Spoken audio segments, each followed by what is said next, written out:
नमस्कार साथियों, आज के अंक में आपका स्वागत है। मैं दिलबाग सिंह धनखड़। आजकल जैसे आप देख रहे होंगे मीडिया में केवल एक ही नाम चर्चित है, दिल्ली के सीएम अरविंद केजरीवाल जी का। क्योंकि उनके कारनामे ही कुछ ऐसे हैं कि ना चाह करके भी उनका नाम मीडिया में और सुर्खियों में बन ही जाता है। क्योंकि उनके कारनामे कुछ इस तरह के हैं कि जनता में कुछ ना कुछ डेली नई कोई खबर आती रहती है और वो एक सुर्खियों में बने रहते हैं।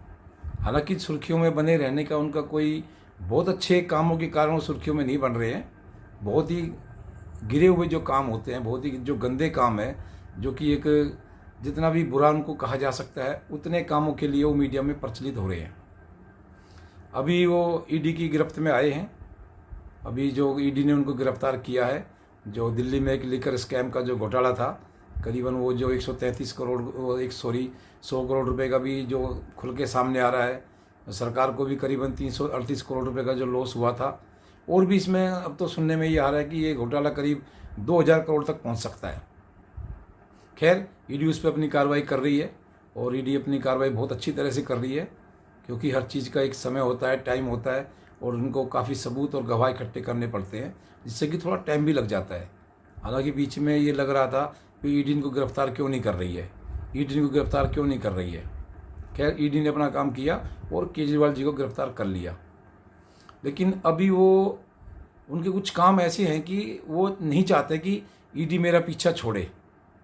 अभी देखो, उनके 2 लेटर इन्होंने, एक तो इनकी जो श्रीमती सुनीता केजरीवाल जी है, उन्होंने मीडिया में उनका संदेश पढ़ा है। एक चिट्ठी उन्होंने और आदेश और दिया है, वो आतिशी मार्लेन जी पढ़ रही हैं। सभी लोग हैरान हैं, ईडी भी हैरान है कि भाई ये चिट्ठी बाहर कैसे आ गई। जब एक आदमी ईडी की कस्टडी में है, ईडी की जेल में है, तो वो बाहर कैसे चिट्ठी उसकी आ रही है। अब ये कोई स्वतंत्रता सेनानी तो है नहीं, और ना ही ये जवाहरलाल नेहरू जी हैं, जो अपनी बेटी को जेल से चिट्ठी लिखते थे। तो ये तो लुक लाइक के जवाहरलाल नेहरू जो इंदिरा गांधी को चिट्ठी लिखते थे, लेटर टू डॉटर। हमने चैप्टर में पढ़ा है, ये काफ़ी इनकी एक बुक थी, उसमें काफ़ी लेटर टू डॉटर के नाम से एक बुक थी वो, उनमें काफ़ी हमने उनके लेटर पढ़े हैं। तो ये ना तो जवाहरलाल नेहरू जी है और ना ये स्वतंत्रता सेनानी है। तो जिस तरह से ये मीडिया में एक चिट्ठी की एक डेली एक चिट्ठी आ रही है, इससे ये खुद ही अपने घिरते जा रहे हैं। ईडी भी परेशान है, हैरान है कि ये चिट्ठी बाहर कैसे आ रही है। खैर, ईडी उसकी भी जांच करेगी। लेकिन ईडी ने जब इनके घर पे सर्च आउट किया, तो उसमें एक बहुत बड़ा करीबन 150 पेज का एक उनको ऐसा उनका एक पोथी पत्र हाथ में लगा है, जिससे कि वो ईडी के 2 वरिष्ठ अधिकारियों की जांच करा रहे थे। जांच मतलब उनकी रेकी करा रहे थे, उनकी एक गुप्तचरी के तौर पर उनकी एक गुप्त सूचना इकट्ठी कर रहे थे, जो कि ये बहुत ही बड़ा क्राइम है। और इन्होंने जो इस तरह का जो क्राइम किया है, इस क्राइम में हो सकता है एनआईए की एंट्री भी हो सकती है। क्योंकि इस तरह के जो काम होते हैं, किसी भी आप अधिकारी के खिलाफ ऐसे अगर आप कोई सूचना इकट्ठी करते हैं गैरकानूनी ढंग से, तो उसमें एनआईए का भी रोल आ सकता है। एनआईए भी इसमें इंक्वायरी कर सकती है। खैर, एनआईए तो इंक्वायरी में जरूर करेगी, क्योंकि अभी इन्होंने एक बहुत बड़ा एक चंदा का घोटाला भी सामने आ रहा है। जैसे अभी ये बीजेपी पे आरोप लगा रहे थे कि इन्होंने भाई उससे चंदा लिया है, उस पार्टी से चंदा लिया है, उसको इन्होंने छूट दिया है। खैर, वो एक दूसरे पार्टी पर आरोप लगाते ही हैं और लगाते रहेंगे। लेकिन इन पर एक बहुत ही गंभीर और बड़ा आरोप जो खालिस्तान मूवमेंट के जो प्रमुख है पन्नू, उन्होंने लगाया है। उन्होंने इतना गंभीर आरोप इन पर लगाया है कि मुझे तो लगता है कि इस केस में अब एनआईए के साथ साथ एनएसए भी एंट्री कर सकती है। क्योंकि ये जो इतना गंभीर मामला है, एक देश के प्रति जो एक बहुत बड़ी जो षड्यंत्र होती है, जो देश के खिलाफ एक बहुत बड़ा षड्यंत्र रचने की इन्होंने कोशिश की है खालिस्तानी मूवमेंट के साथ मिलके। पन्नू ने क्लियर बोला है कि 2014 से लेके अब तक वो करीबन 133 करोड़ रुपए करीब केजरीवाल को दे चुके हैं।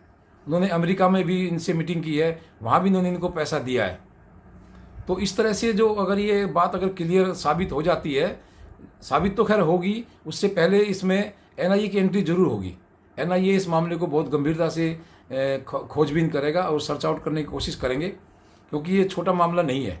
अगर आप किसी देश विद्रोहियों के साथ आप मिले हो, तो उन पर बहुत बड़ा एक क्राइम बनता है, जो कि इनको इस क्राइम से बचना बहुत मुश्किल है। लिकर स्कैम में तो हो सकता है इनको थोड़ा सा छूट मिल भी जाती, लेकिन इस तरह की मूवमेंट में छूट कभी नहीं मिल सकती।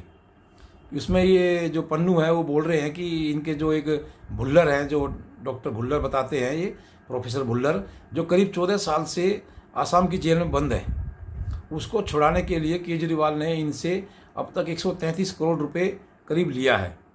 और उन्होंने बोला था केवल ये 5 घंटे में छुड़ा देंगे अगर उनकी सरकार बन जाती है तो। अब पन्नू इन पर सीधा आरोप लगा रहे हैं कि इन्होंने हमारे साथ धोखा किया है, इन्होंने सिखों के साथ धोखा किया है, जो इस तरह से हमें धोखा झूठ बोल करके इन्होंने हमसे 133 करोड़ रुपए लिए हैं और हम इनको छोड़ेंगे नहीं। जो पन्नू की खुली धमकी है, वो पन्नू की धमकी इस तरह से है कि अब सरकार तो चाहे इनको कुछ करे ना करे, लेकिन मुझे लगता है खालिस्तानी मूवमेंट वाले इनको शायद जेल में ही ना इनका काम कर दें, जेल में ही ना मार दें इनको, क्योंकि इनका जो गिरोह होता है बहुत सॉलिड, बहुत स्ट्रॉन्ग होता है। इस तरह की जो मूवमेंट चलाते हैं, जैसे आतंकवादी संगठन हो गए या खालिस्तानी संगठन हो गए, इनका एक बहुत बड़ा मूवमेंट होता है, बहुत बड़ा इनका एक क्या नाम है सिस्टम होता है, जिससे कि काफ़ी किसी भी को कहीं भी कुछ कर सकते हैं। तो मुझे लगता है केजरीवाल जी ने खालिस्तानियों से मूवमेंट से हाथ मिला करके बहुत बड़ी गलती की है। हालांकि इनके जो एक दोस्त है पहले जो इनके साथी थे, कुमार विश्वास जी ने काफ़ी पहले ही आरोप लगाया था, और ये आरोप लगाते हुए वो इनसे अलग भी हो गए थे। लेकिन उस समय लोग इन पर इतना भरोसा नहीं कर रहे थे कि सोचते थे कि भाई कुमार विश्वास को तो पार्टी से निकाल दिया है, इसलिए शायद वो इन पर ऐसे आरोप लगा रहे हैं। लेकिन उनके आरोप वो सत्य साबित होते दिखाई दे रहे हैं। और केजरीवाल जी पर एक आरोप लगा रहे हैं पन्नू, तो इससे मुझे लगता है कि इनकी एक जो छवि है बहुत बुरी तरह से गिर गई है। अब सरकार में या दूसरी पार्टियों को इनके साथ जो भी एक बहुत सख्ती से निपटना चाहिए। और हाँ, मैं तो कांग्रेस को भी ये कहना चाहूँगा कि कांग्रेस को तुरंत इनसे अपना गठबंधन तोड़ देना चाहिए, क्योंकि जिस खालिस्तानी मूवमेंट ने इंदिरा गांधी की हत्या की, कांग्रेस की एक बहुत बड़ी नेता थी, देश की प्रधानमंत्री थी, अब उन्हीं मूवमेंट वालों के साथ अगर केजरीवाल जी हाथ मिला के आगे बढ़ने की कोशिश कर रहे हैं, तो ये कांग्रेस के लिए बहुत बड़े शर्म की बात होगी कि ऐसे लोगों से अगर वो गठबंधन करते हैं तो। हालांकि कुछ दिन पहले तक कांग्रेस वाले भी इसको केजरीवाल को बोलते थे कि भाई ये तो लिक्वर स्कैम में बहुत बड़ा घोटाला किया है, इनको तो जेल जाना चाहिए, इनको तो सज़ा होनी चाहिए, इनको इस्तीफा देना चाहिए। लेकिन राजनीति में ऐसे जो छोटी सोच के लोग होते हैं, थोड़े से फ़ायदे के लिए अपने केजरीवाल से उन्होंने हाथ मिला लिया, और केजरीवाल ने उनको काफ़ी एक तरह से जो गठबंधन किया है, बहुत ही एक ऐसा सोच समझ के गठबंधन किया है कि जो केवल जहाँ वो वीक हैं, केजरीवाल जी जहाँ वीक है केवल वहीं वो गठबंधन कर रहे हैं, जहाँ स्ट्रॉन्ग है वो गठबंधन वहाँ नहीं कर रहे हैं। अब जैसे पंजाब में आम आदमी पार्टी स्ट्रॉन्ग है तो वहाँ उन्होंने गठबंधन नहीं किया, दिल्ली में वीक है बीजेपी के सामने लोकसभा के में, तो उन्होंने यहाँ गठबंधन कर लिया। तो इस तरह से मुझे तो लगता है कि कांग्रेस को इनसे तुरंत गठबंधन तोड़ देना चाहिए, जैसे मायावती जी ने किया है। समाजवादी पार्टी को बिल्कुल एकदम धूल में मिलाने के लिए, बिल्कुल ख़त्म करने के लिए उन्होंने गठबंधन नहीं किया, और ऐसे वो सॉलिड कैंडिडेट खड़े कर रहे हैं। जहाँ मुस्लिम कैंडिडेट को समाजवादी पार्टी खड़ी कर रही है, वहाँ बहुजन समाज पार्टी भी बहुत अच्छा एक मजबूत कैंडिडेट मुस्लिम या जिस भी बिरादरी से वो खड़ा कर रहे हैं उसके हिसाब से एक बहुत अच्छा समीकरण बना के, क्योंकि मायावती जी को पता है कि वो बीजेपी को तो भाई टक्कर दे नहीं सकते, लेकिन आने वाले टाइम में वो कम से कम समाजवादी पार्टी की तो नींव हिला ही सकते हैं। तो यही काम मुझे लगता है कांग्रेस को भी यहाँ करना चाहिए और आम आदमी पार्टी से तुरंत गठबंधन तोड़ देना चाहिए, क्योंकि ये ज़्यादा दिन तो चलेगा नहीं। हालांकि केजरीवाल जी कहते हैं कि वो जेल से सरकार चलाएंगे, कहीं कानून में ऐसा नहीं लिखा है कि वह हम जेल से सरकार नहीं चला सकते। लेकिन केजरीवाल जी को थोड़ी सोचना चाहिए, शर्म करनी चाहिए कि जो हमारे संविधान निर्माता थे उन्होंने कभी नहीं सोचा होगा कि ऐसा भी लोग आएंगे कि जिनकी नैतिकता बिल्कुल मर जाएगी, कि सज़ा यानी कि जेल में जाने के उपरांत भी वो अपना सीट नहीं छोड़ेंगे। ये बड़े शर्म की बात है। वो कहते हैं कि संविधान में कहीं नहीं लिखा है कि भाई हम जेल में से सरकार नहीं चला सकते, हम मुख्यमंत्री इस्तीफा क्यों दें। हाँ ठीक है, सुप्रीम कोर्ट ने भी कह दिया है कि इस्तीफा लेना सुप्रीम कोर्ट का काम नहीं है, ये तो विधानसभा का काम है। लेकिन संविधान में अगर ये नहीं लिखा है कि आप जेल से सरकार नहीं चला सकते, तो संविधान में ये भी नहीं लिखा है कि आप जेल से सरकार चला सकते हैं। अधूरी इन्फॉर्मेशन पब्लिक को ना दें, क्योंकि संविधान में कहीं ऐसा नहीं लिखा है कि आप जेल से सरकार चला सकते हैं। ये तो एक नैतिक मूल्यों की बात है कि लोग आपको कितना अपना नैतिकता बचा करके काम करते हैं। हाँ, लेकिन अगर ये जेल में जैसे गए और कह रहे हैं मैं जेल से सरकार चलाऊंगा, ये गलत कह रहे हैं, क्योंकि इन पर एक जेल का जो मैनुअल है वो लागू होगा। और जेल मैनुअल के हिसाब से वहाँ एक कैदी होंगे, ना कि ये सीएम होंगे। तो इस तरह से मुझे लगता है पब्लिक में एक भ्रमात्मक जो एक स्थिति पैदा करने की कोशिश कर रहे हैं। जेल से किसी भी हालत में सरकार नहीं चला सकते, क्योंकि जेल मैनुअल इनको कभी भी अलाउ नहीं करेगा कि वो वहाँ से सीएम बन के काम कर सकते हैं। तो इस तरह से मुझे लगता है केजरीवाल जी का जो एक जेल से सरकार चलाने का जो एक प्रोपेगेंडा है, उनके पीछे एक थोड़ी उनकी साजिश भी हो सकती है। साजिश ये हो सकती है कि अगर केजरीवाल जी किसी को अगर अभी सीएम बना देते हैं तो उनको लगेगा कि शायद आगे आने वाले टाइम में उनको दिक्कत आए। तो इसलिए मुझे लगता है कि ये जेल से सरकार चलाने के ऐसी अगर अड़े रहे तो, क्योंकि उनको पता है कि दिल्ली बिना सीएम के नहीं रह सकती। कोई भी स्टेट है उनको तुरंत सीएम बनाना पड़ता है। जैसे झारखंड में भी अभी जो उनके जो मुख्यमंत्री थे, सीएम थे हेमंत सोरेन, उनको गिरफ्तार किया, लेकिन उन्होंने इतनी नैतिकता दिखाई कि उन्होंने अपने गिरफ्तार होने से पहले इस्तीफा दिया और वहाँ एक मुख्यमंत्री को उन्होंने बिठाया, जिससे कि सरकार राज्य में एक स्थिरता पैदा ना हो। लेकिन केजरीवाल जी में इतनी भी नैतिकता नहीं बची है कि वो एक राज्य के कुछ भला सोचे और अपने को थोड़ा सा साइड लाइन करके सरकार चलाने के लिए अपने किसी उत्तराधिकारी को बिठाए। लेकिन उनको इसी बात का डर है कि कल को उनको उत्तराधिकारी ही पूरा अधिकार ना कर ले। तो ये इसी तरह से सोचते हैं कि हो सकता है कि इसमें एलजी साहब जो सिफारिश कर दें कि भाई यहाँ जो है दिल्ली में एक जो है कि सरकार की एक स्थिति खराब हो गई है, यहाँ कोई सरकार नहीं बची है, तो इस करके यहाँ कोई संविधान राष्ट्रपति शासन लागू करने की सिफारिश एलजी साहब कर सकते हैं।